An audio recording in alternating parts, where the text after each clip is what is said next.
الحمد لله رب العالمين، والصلاة والسلام على سيدنا محمد الأمين وعلى آله وصحبه ومن تبعهم بإحسان إلى يوم الدين. اللهم اجعل نياتنا خالصة لوجهك الكريم. يقول المؤلف رحمه الله في كتابه البغية في باب العقيدة صحيفة 64: فالإيمان برسالة سيدنا محمد صلى الله عليه وسلم هو أصل معنى الشهادة الثانية، لكنها تتضمن مسائل كثيرة وتتبعها أحكام عديدة. Alors, le fait de croire au message du prophète Mohammed alayhi salatu wassalam, c'est la chose essentielle dans le deuxième témoignage, croire que l'homme qui s'appelait Mohammed, fils de Abdullah, fils de Abdul Muttalib, est un prophète messager qu'Allah Ta'ala a envoyé pour tous les humains et tous les djinns. Mais il englobe, dans ce deuxième témoignage, il y a des choses qui sont liées à ça, et ça englobe beaucoup de choses. منها كونه من قريش وهم أشرف قبائل العرب لهم الصدارة بين العرب. Alors tout d'abord, le prophète Mohammed, qu'on a dit qu'il est arabe et qu'il est de la tribu de Quraysh, et Quraysh c'est la tribu le plus noble parmi les tribus arabes. لأن لهم السدانة على الكعبة وهم الذين سكنوا حول الكعبة وهم في الحرم لهم الصدارة بين العرب. Ils étaient le tribu le plus noble dans les tribus arabes. On ne veut pas dire que le mushrik il est noble, non, mais dans les tribus arabes c'est le tribu le plus élevé de point de vue noblesse et lignée, ainsi de suite. سيدنا محمد عربي، القرآن عربي، لغة أهل الجنة عربية. Alors le prophète Mohammed est un homme arabe et le Coran qui est révélé sur le prophète Mohammed est révélé en arabe, et la langue des gens du paradis c'est la langue arabe. Alors c'est la langue, la plus belle langue, et c'est pour cela Allah subhanahu wa ta'ala l'a choisi qu'elle sera la langue des gens du paradis. الذي يسب العرب فيقول العرب جرب هكذا يكفر. أما إذا قال اليوم العرب فسدوا ظلموا كذا، العرب جرب، عم يتكلم عن اليوم وهناك تقييد، هناك تخصيص بالحال بالكلام، لا يكفر. Celui qui insulte tous les Arabes, il dit العرب c'est légal, comme ça il a dit. Alors c'est inclus le prophète Mohammed et Houd et Salih et Shuaib, et ça englobe les compagnons, la famille du prophète. Alors c'est de la mécréance. Mais si la personne il a parlé de ça dans un contexte en parlant aujourd'hui les Arabes ils sont pas dans le bon chemin, la majorité ils sont mauvais, ils sont comme ça, il a dit c'est légal en parlant d'aujourd'hui, en parlant de beaucoup parmi eux, et à cette époque il n'a pas mécru. ووجوب معرفة أنه صلى الله عليه وسلم ولد بمكة وبعث بها، أي نزل عليه الوحي بالنبوة وهو بها، ثم هاجر إلى المدينة. Encore, il faut savoir que le prophète est né à la Mecque. Il est né dans l'année dite de l'éléphant, عام الفيل، العام الذي نجى الله فيه الكعبة من أبرهة وجيشه وأرسل عليهم طيرا أبابيل. Dans cette année, il y a une armée qui est venue de la part de le roi de l'Éthiopie qui a voulu détruire la Kaaba. Pourquoi? Parce que lui il a fait une église, une grande église, afin d'attirer les Arabes vers sa religion de christianisme. Et un bédouin arabe il a entendu ça, il a dit celui-là il veut qu'on quitte la Kaaba et notre religion, et pour aller à son église il a été là-bas et il a fait ses besoins là-bas. Alors le roi était plein en colère, il a dit il a fait ça chez moi, alors je vais détruire la Kaaba. Il a amené avec lui 40 000 personnes avec un grand éléphant. L'éléphant il ne veut pas avancer, lorsqu'ils sont proches il ne voulait pas avancer, et malgré ça il a insisté cet homme à faire, et Allah Ta'ala les a exterminés en envoyant des oiseaux porter des petits cailloux dans leur bec et dans leurs pattes, sur lesquels il y a le nom de chaque personne qui va être tuée par ça, et ils sont tous morts sauf celui qui est revenu pour lui parler. Une fois qu'il lui a parlé encore, il a reçu un coup, une pierre, et il a été tué. إذن عام الفيل العام الذي نجى الله فيه الكعبة المشرفة من جيش أبرهة. هذا الملك هناك كان بنى كنيسة كبيرة جدا، يريد أن يصرف العرب عن دينهم، يعني عن الكعبة وكذا، ويريد أن يأتي بهم إلى النصرانية. وهن بالحبشة يعني بوقت من الأوقات كانوا نصرانيين للعظم، يعملون الصخور ينحتونها، يعملون كنائس وكذا.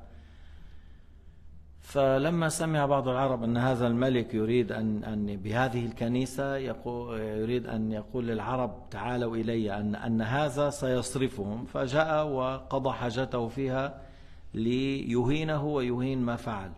فعند ذلك استشاط غضبا وجاء بجيش جرار، بحيث قريش لا تستطيع، العرب لا يستطيع أن يقاتلوا، وجاء بفيل ليهدم الكعبة. الفيل في وقت من الأوقات يعني لما قرب ما أراد أن يتوجه إلى المكة، إذا ردوه إلى الجهة الخلف كان يركض ركضا، أما إلى جهة الكعبة لا يريد أن يتقدم. ومع هذا الملك كان مصرا على أن يأتي فيهدم الكعبة. فخرج أهل مكة إلى الشعاب، وجاء جد النبي عبد المطلب ودعا الله تعالى عند البيت وقال عدو البيت من عاداك، وسأل الله تعالى أن يحمي هذا البيت ويحفظه. لما قال له الملك ما حاجتك، لأن عبد المطلب avait un grand charisme, lorsqu'il l'a vu, il a vu un grand charisme. قال له حاجتك ton besoin, il a dit ton armée a pris mes chamelles, إنه جيشك أخذ النوق. Alors il a dit tu étais avant pour moi quelqu'un de grand, maintenant tu demandes des chamelles et moi je suis venu pour détruire la maison de ta religion. Avant je te voyais grand, maintenant tu ne te vois rien. Il a dit les chamelles sont à moi, tandis que sur cette maison il y a un Dieu qui le préserve. قال له أنا زهدت فيك لما رأيتك أعجبتني، لما سألتك طلبت النوق وأنا جئت أهدم البيت، لم تطلب مني أن أترك هذا البيت ولا أهدمه، طلبت النوق. قال النوق أنا ربها، أنا صاحبها، وهذا البيت له رب يحميه. هذا البيت رب يحميه، له رب يحميه. فما فهم هذا الملك وتجرأ. فعند ذلك on a dit que Allah Ta'ala a envoyé les oiseaux qui portaient dans leur bec des pierres et dans leurs pattes, et toute l'armée était exterminée. بقي النبي في مكة 13 سنة يدعو إلى عبادة الله وحده ويحارب عبادة الأوثان. Le prophète a fait 13 ans à la Mecque en train d'appeler les gens à l'adoration de Dieu seul, sans rien lui associer, et il luttait contre l'idolâtrie. آمن به الضعفاء إلا بعض مثل أبو بكر الصديق, mais en généralité la masse c'était des pauvres, des misérables, des esclaves, et certains dignitaires rares comme Abu Bakr al-Siddiq. Uthman était jeune, tu vois, Saad ibn Abi Waqqas, tu vois, c'est des jeunes parmi les gens de Quraysh, et ils ont subi ce qu'ils ont subi de la part de leurs parents, de leurs proches. يعني تعرضوا للظلم, تعرضوا للاضطهاد, تعرضوا للتعذيب, ولم يتركوا الإسلام. On les a menacés, on les a frappés, on les a affaminés, on les a torturés, on a fait des sortes de tortures pour les compagnons du prophète, et ils n'ont pas délaissé l'islam. فهاجروا إلى الحبشة, ils ont immigré vers l'Éthiopie. Le prophète il a dit allez-y là-bas. هناك تعبدون الله تعالى وهناك ملك لا يظلم عنده أحد. Il y a un roi là-bas, personne ne subit d'injustice chez lui, et voilà, allez-y. فهاجروا quelques dizaines. ثم رجعوا, ils ont pensé que les gens de Quraysh ont embrassé l'islam. Il y a une nouvelle qui a été rapportée qui n'était pas juste. Lorsqu'ils sont retournés, ils ont trouvé que non, ils sont plus méchants comme avant et ils voulaient leur faire du mal de nouveau. Alors ils ont immigré de nouveau en Éthiopie en étant 100 et quelques. كانوا نحو 100 رجل أو 17 أو 18 امرأة. Ils étaient plus que 100 personnes, hommes et femmes. Et les derniers sont arrivés à Médine lorsque le prophète encerclait Khaybar. يعني هؤلاء الذين كانوا في الحبشة آخرهم هم صاروا يأتون إلى المدينة لما سمعوا أن النبي هاجر, فصاروا يأتون إلى المدينة. وآخرهم كان حضر جاء ترك الحبشة, وكان النبي محاصرا لحصن خيبر. فالنبي عليه الصلاة والسلام كان يدعو إلى عبادة الله. لما أسلم بعض الناس من المدينة أرسل النبي مصعب بن عمير وابن أم مكتوم وانتشر الإسلام في المدينة فأمر صحابته بالهجرة إلى المدينة. Lorsque un groupe de la Médine sont venus à la Mecque, le prophète leur a parlé avec ces gens parce qu'il a dit ces gens-là ils ont fréquenté les tribus juives. Alors c'est possible qu'ils ont entendu parler du dernier prophète. Et c'était vrai. Alors certains parmi eux, ils ont dit voilà, ce prophète, les Juifs vous ont parlé de ça. On va croire en lui avant eux. Alors ils ont accepté l'islam. La deuxième année était 12. Et par la suite, le prophète alayhi salatu wassalam a envoyé 2 compagnons, Mus'ab ibn Umayr, un jeune très intelligent, et Ibn Maktoum qui parlait de l'islam. Et l'islam s'est propagé à Médine. Ils sont venus 70 personnes dans la période de Hajj discrètement.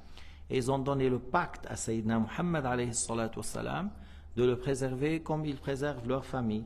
فلما جاءوا 70 في موسم الحج متخفين من غير أن يعلم قومهم بايعوا النبي عليه الصلاة والسلام إذا جاء إليهم أن يمنعوه ويحموه كما يحفظوا نساءهم وأبناءهم.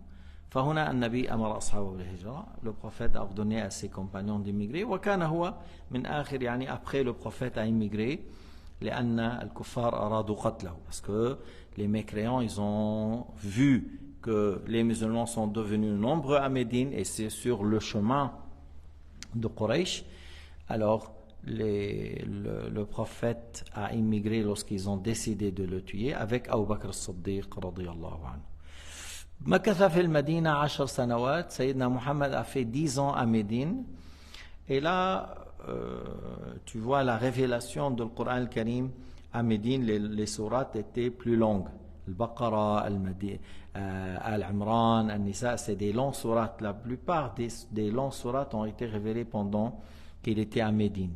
Et les courts sourates, beaucoup parmi les courts sourates, c'est pas toutes, mais beaucoup ont été révélés pendant qu'il est à la Mecque.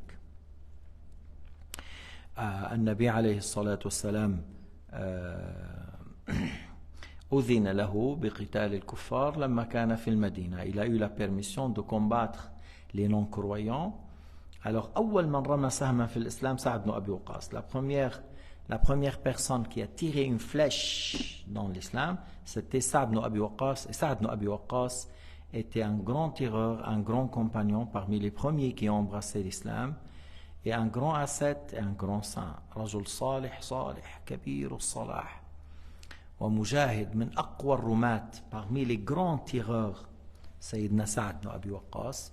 وهو الذي قاد معركة القادسية. C'est lui qui a dirigé la bataille de Qadisiyya contre les Perses. C'était une bataille, une grande bataille qui a duré 3 jours et 3 nuits ou plus encore. Et c'était une grande victoire après pour les musulmans. Depuis cette bataille, il reste, et les kuffars, ils étaient 120 000, et les musulmans, ils étaient 32, quelque chose comme ça, 30 000 ou quelque chose. فالنبي عليه الصلاة والسلام qui était à Médine, il a fait 10 ans, il a envoyé des lettres pour les rois, pour les inviter à l'islam. Il y a certaines qui ont répondu méchamment, comme celui de Kisra qui a déchiré la lettre de Sayyidina Muhammad, Mazzaqa. Alors le prophète قال مزق الله ملكه فتمزق ملكه.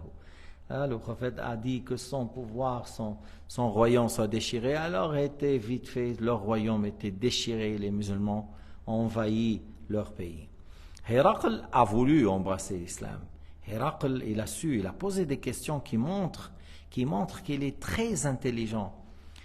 Et il a déduit que Mohammed est un homme véridique, prophète, messager. Si on veut le bas monde et l'au-delà, il faut le suivre. إذا هذا الرجل سأل النبي وحديثه حديث رسالة هرقل في البخاري شيء كبير. Le hadith lorsque Héraql a reçu la lettre, لما جاءت الرسالة, il y avait la délégation de Quraysh avec Abu Sufyan. Et il a posé une dizaine de questions qui montrent qu'il est vraiment intelligent.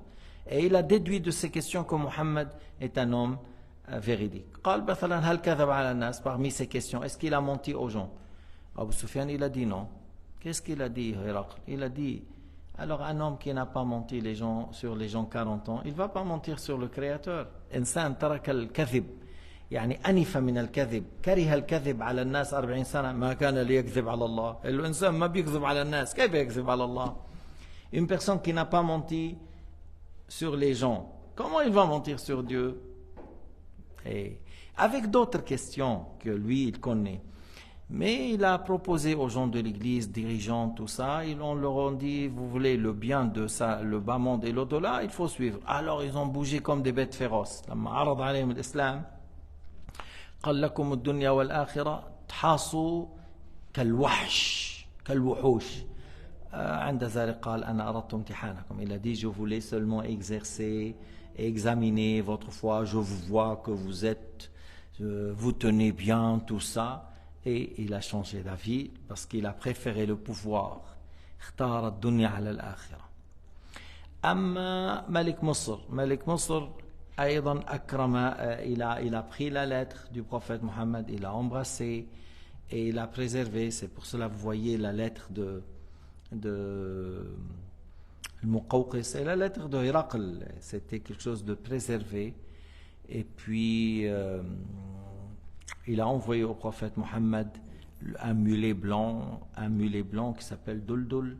Il a envoyé 2 belles femmes qui sont sœurs, Maria et sa sœur.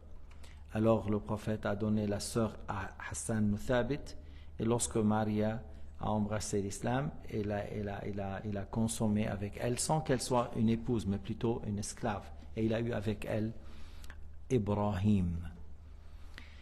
Mais pour dire que le roi de l'Égypte, il a fait le Muqawqis, il a fait tout ça, mais on n'a pas entendu qu'il a embrassé l'islam. Il y a certains rois qui ont embrassé, qui ont accepté. مات النبي عليه الصلاة والسلام في المدينة بعد فتح مكة. Et le prophète est mort à Médine après la conquête de la Mecque et après la bataille de Hunayn et après encore on dit la conquête de Tabouk بعد فتح مكة ومعركة حنين وبعد غزوة تبوك لأن تبوك ما كان فيها قتال. تبوك il n'y avait pas de guerre. Héracl khaf. Héracl a eu peur. Il a réuni 100 000 personnes et il leur a donné de l'argent pour une année pour aller attaquer la Médine, et le prophète est sorti pour le confronter dehors. Alors il a dit à ses soldats d'aller se disperser. On ne veut pas combattre. Il a su qu'il va être écrasé, qu'il soit avec lui 100 000 ou 200 000. Et il n'y avait pas de guerre. Allah Ta'ala a mis la peur dans son cœur. Allah Ta'ala alqa fi qalbihi ar-ru'b. ولكن بعد ذلك كانت معركة ضارية مع الروم. Après ça, au temps d'Abu Bakr as-Siddiq, avait une grande bataille avec ces Romains. C'est Khalid al-Walid qui a dirigé. C'était une bataille qui a duré des jours et c'était pas facile. Et vraiment, mais Khalid al-Walid était un grand commandant qui dirigeait bien, qui attaquait bien, voilà. Et les autres, c'était 5 fois ou plus que 5 fois plus nombreux que les musulmans. Et malgré ça, les musulmans ont eu une grande victoire. إذن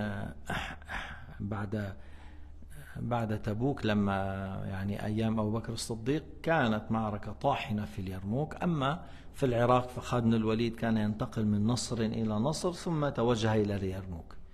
يعني au temps de Abu Bakr as-Siddiq, Khalid al-Walid, il faisait vite fait les victoires, il passait, il faisait des batailles, et après, lorsqu'il a entendu que les Romains, ils ont réuni un grand armée, il a été là-bas pour soutenir les musulmans, et c'était une grande victoire. Pendant la bataille, Sayyidina Abu Bakr est mort, et Omar a été désigné calife. Et il a enlevé Khalid du commandement, et il est devenu tout de suite un soldat, parce qu'il n'y avait pas chez nous un général, après voilà, il y a commandant et soldat. Des fois, oui, on mettait sur l'aile gauche, l'aile droite un responsable, oui, mais Khalid al-Walid il a dit, moi j'ai pas combattu pour Omar, j'ai combattu pour le Dieu de Omar, et il a continué, et il ne s'est pas isolé chez lui en étant, je suis fâché, il n'a pas reconnu ce que j'ai fait, non, parce qu'il n'était pas un ostentateur ni orgueilleux. il a fait ça pour l'agrément de Dieu, il faut continuer. Ça, c'est une grande leçon pour toute la communauté après. يعني النبي عليه الصلاة والسلام كما قلنا هو بنفسه غزا نحو 25 غزوة 25 غزوة. أما السرايا أرسل أصحابه نحو 55 أو 60 سرية. Le prophète a fait 25 conquêtes et à peu près il a envoyé ses compagnons une soixantaine d'expéditions. ثم مات رسول الله صلى الله عليه وسلم وانتشر الإسلام في الجزيرة العربية والناس أقبلوا أفواجا.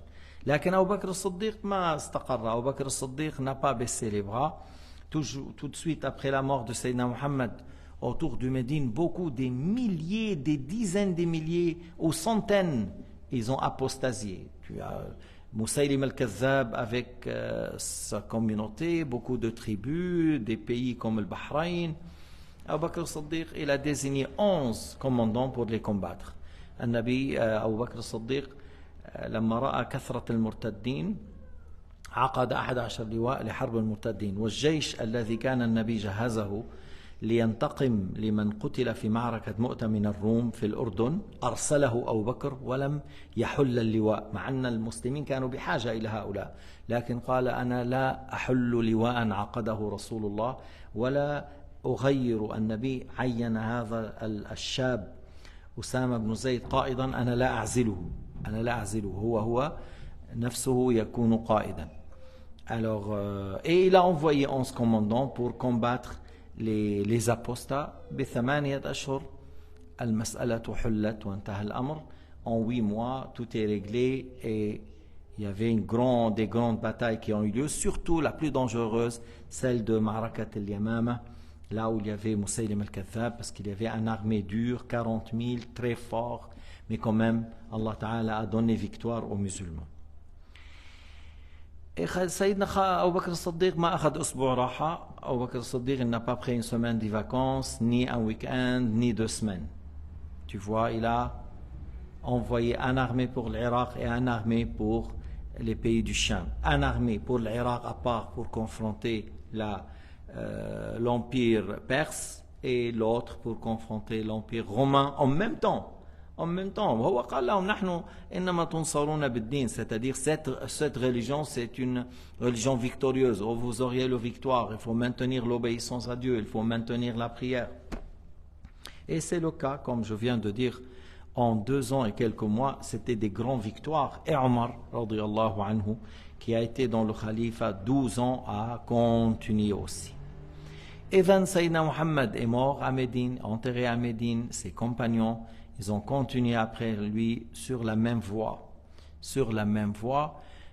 Jusqu'à Uthman, radiyallahu anhu, à son époque, le dernier Kisraoué des Perses a été tué. Le dernier, Akhir Moulouk الفرس قتل زمن سيدنا عثمان رضي الله عنه.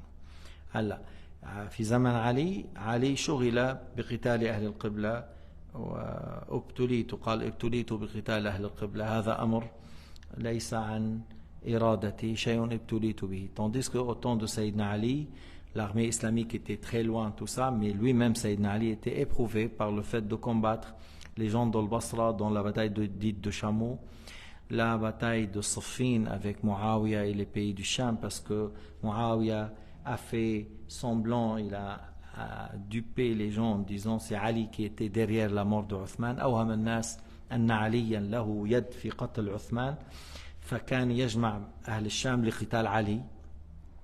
مات في هذه المعركة 70,000 qui sont morts dans la bataille de Siffin. Et après ils ont arrêté, ils ont désigné 2 juges, puis après il y a des problèmes avec ça. Bref, Muawiyah était dans le Sham et Sayyidina Ali était en Irak. Et il a combattu le 3e groupe qui est Al-Khawarij, parce qu'ils ont tué certains injustement, ils ont tué même une femme enceinte. Alors Sayyidina Ali les a combattus. Il restait 9 et de son armée, il y a moins que 10 qui sont morts. Mais les Khawarij ont continué à faire du mal dans la communauté musulmane. هؤلاء الخوارج ما زالوا بعد ذلك يعيثون في الأرض فسادا وكل مرة يطلع فتن. يعني Al-Khawarij au début, après il y avait Al-Qaramita, c'est des gens mécréants, Al-Qaramita. Il y avait à un certain moment quelqu'un qui a fait il a dupé les esclaves noirs pour être contre l'islam. Et il a prétendu qu'il est musulman et qu'il est de la famille du prophète, mais c'était un très grand méchant. Il prenait les femmes musulmanes comme esclaves, tout ça. Il a fait toute une grande ville entourée par l'eau entre l'Irak et l'Iran. Bref, à la fin, qui a duré, mais le frère du calife, il a pu prendre victoire sur ces gens-là. Alors, on avait à droite à gauche des sectes qui sortaient, qui tuaient les musulmans, tout ça, jusqu'à la fin qu'aujourd'hui, depuis 2 siècles et demi, 3 siècles, quelque chose comme ça, on a eu le grand problème dans le monde islamique, al-Wahhabiyyin, qui ont tué les musulmans à la Mecque, à Médine, au Taïf. Ils ont fait la guerre contre la famille du prophète, alayhi salatu wassalam. Et bien sûr, s'il n'y avait pas le soutien des Anglais, ces gens-là n'allaient pas trouver même un bout de 1 kilomètre dans le désert. Mais ces gens-là, grâce au soutien des Anglais, qui leur donnaient tout pour que ces gens-là luttent contre les Turcs et diviser le monde islamique. Et ces gens-là sont toujours là. Et il faut savoir que c'est une secte très dangereuse comme Al-Wahhabiyyin à l'époque, ou comme Al-Khawarij à l'époque. حتى بعض العلماء قال لما تكلم عن الخوارج قال مثلهم الوهابية خوارج العصر. On a dit les kharijites de cette époque, c'est Al-Wahhabiyyin. هؤلاء قوم مجرمون سفاكون للدماء. هؤلاء هم الأصل لداعش والنصرة وهذه الحركات. L'idéologie wahhabite, c'est la mère de Daesh, al-Nusra et ces sectes criminelles que vous voyez. فإذا النبي صلى الله عليه وسلم مات في المدينة دفن في المدينة. Il est mort, il est enterré là où il est mort. الأنبياء يدفنون حيث يموتون. وأنه صادق في كل ما أخبر به عن الله تعالى. Le prophète est véridique dans tout ce qu'il a annoncé de la part de Dieu Azza wa Jal. لأن الأنبياء لا يجوز عليهم الكذب, parce que les prophètes sont immunisés contre les mensonges. حتى الكذب غير المتعمد مثل سبق اللسان لا يحصل منهم. Même le mensonge on dit involontaire comme les lapsus de langue n'advient pas de la part des prophètes. Les prophètes ne font pas des lapsus, parce que lapsus c'est un mensonge involontaire. Les prophètes ne font pas des lapsus, ni dans la religion, ni dans les paroles habituelles. فهو صادق في كل ما أخبر به عن الله, سواء ما أخبر به عن الأمم الماضية أو ما يكون في المستقبل. Le prophète est véridique dans tout ce qu'il a annoncé de la part de Dieu, ce qui est halal, ce qui est haram. Le prophète est véridique dans cela. Et والله تعالى قال وما آتاكم الرسول فخذوه وما نهاكم عنه فانتهوا. Allah Ta'ala a dit, ce que le prophète il vous ordonne, mettez-le en pratique. Ce que le prophète vous interdit, alors arrêtez de le faire. Et de là, vous comprenez très bien qu'on doit prendre en considération la sunna, parce que le Coran nous a ordonné de prendre la sunna. القرآن أمرنا بإيش؟ بأن نأخذ بالسنة يعني بما صح من الأحاديث, c'est-à-dire les paroles du prophète qui sont justes. Et le fait que tu entends des fois de droite à gauche des gens qui disent on n'a pas besoin de l'hadith, on a le Coran al-Karim.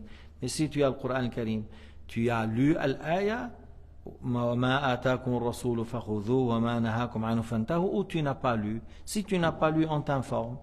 Et après, tu fermes ta gueule, parce que tu n'es pas quelqu'un qui a à la hauteur de parler, et tu ne parles pas dans des choses qui ne te concernent pas et que tu n'es pas dans le domaine. Alors, الذي يقول ليش نحن بدنا ناخذ بالسنة, خلص نحن بناخذ بالقرآن. تقول له أنت قرأت القرآن الكريم؟ إذا قال لك نعم, قرأت قول الله تعالى وما آتاكم الرسول فخذوه وما نهاكم عنه فانتهوا. ماذا فهمت؟ ماذا فهمت؟ إذا فهمت هنا أن علمت أن الله يقول الرسول ماذا أمركم تفعلون بتأتونه, ما نهاكم عنه تنتهون عنه, إذا بتسكر تمك ولا تتفوه بكلمة غير حد الشرع. أنت لست من أهل العلم ولست من أهل الحديث حتى تتكلم بهذه الطريقة. هؤلاء أناس خلاص ما حنحكي أكثر سفهاء ساقطون. C'est des gens à bas niveau. Ne parlez pas dans des choses qui ne vous concernent pas. Vous n'êtes pas des savants. Vous n'êtes pas dans la science de la religion. Alors taisez-vous. Qui vous êtes? من أنتم؟ اسكتوا اخرسوا. هذا الدين لا يحتاج إلى أمثالكم أن يتكلموا بالحلال والحرام. نأخذ بالقرآن ولا نأخذ بالسنة. ما إذا أخذ بالقرآن؟ القرآن يقول وما آتاكم الرسول فخذوه وما نهاكم عنه فانتهوا. فالنبي صادق في كل ما أخبر به.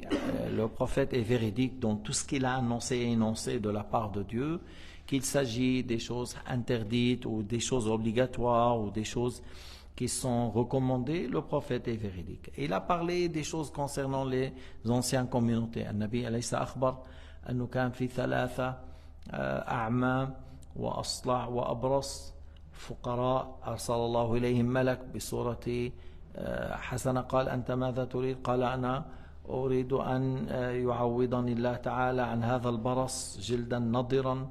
فدعا له قال أي المال أحب إليك؟ فقال النوق أو البقر. فأعطاه ناقة عشراء فأنتجت وصار عنده قطيع من النوق. والآخر قال أنا أسأل الله تعالى أن يعوضني عن هذا الصلع شعر، وأعطاه بقرة صار عنده واد من البقر. والآخر قال أسأل الله أن يرد لي بصري، أي مال أحب إليك؟ قال النعاج. أعطاه نعج عشراء فصار عنده.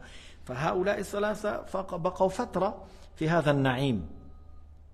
ثم جاء الملك بصورة رجل مسكين فقير قال أعطني مما أعطاك الله. للأول الذي كان أبرص قال الحقوق كثيرة. الحقوق كثيرة. كيف واحد بقول لك الفواتير مدفوعات كتير كذا. قال له الملك ألست أنت كنت أبرص فبدلك الله جلدا نضرا؟ أنا بعرفك أنت كنت أبرص. ألست كنت فقيرا فأغناك الله؟ قال أنا غني كابر عن كابر، هذا المال ورثته أبا عن جد، نحن عائلة أغنياء.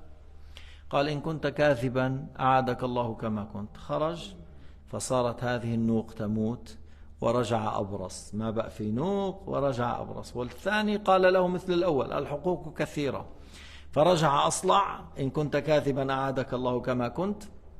فرجع أصلع وماتت أبقاره، صار فقير وأصلع كما كان. ثم الثالث جاء إليه قال له أعطني مما أعطاك الله. قال أي والله لا أرزقك شيئا، خذ ما شئت ودع ما شئت. أنا كنت فقيرا فأغناني، أنا كنت أعمى فأعطاني. لا، خذ ما شئت ودع ما شئت.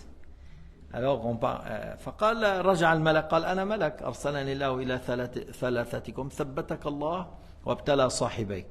هذه القصة النبي حدث عنها لنتعظ ونعتبر أن الإنسان إن كان في كذا ثم أنعم الله عليه، كان في بلاء ثم أنعم الله عليه، لا ينسى نعمة الله عليه، لا ينسى الشكر، لا يكذب، لا يترك التصدق، لا يترك الزكاة ونحو ذلك.